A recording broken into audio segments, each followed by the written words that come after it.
ଧନ ସମ୍ପତ୍ତି ये धन संपत्ति ଖାଇ ଲାଭ କଣ? लाभ को ନା କିଛି ଲାଭ ଅତିଥି ସେବା ହଉଛି ଗୃହସ୍ଥ ଧର୍ମ। ନା କଣ ତେଣୁ କରି ଯୋଉ ସେବାଟି କରି ଯାଇଥିବ ଯୋଉ ଧର୍ମଟି କରି ଯାଇଥିବ ସେଇ ଧର୍ମ ହିଁ ତମର ଯୁଗେ ଯୁଗେ ରହିଥିବ।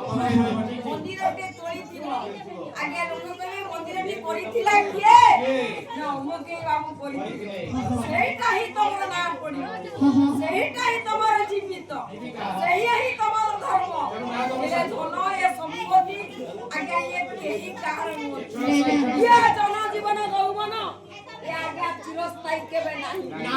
ସାରୁ ପତରରେ ପାଣି ପଡିଗଲେ ଯେମିତି ଆଜ୍ଞା ଫୁଟିଯାଏ ଟଳମଳ ହେଇଯାଏ ମଣିଷ ହଉଛନ୍ତି ସେଇ ଜୀବନଟା ଟଳମଳ ଟଳମଳ କେତେବେଳେ ଢଳି ପଡିବ କେତେବେଳେ ଢଳି ପଡିବ କୋଉ ମୁହଁ ଆଜ୍ଞା ତାର କଥା ବି ନାହିଁ।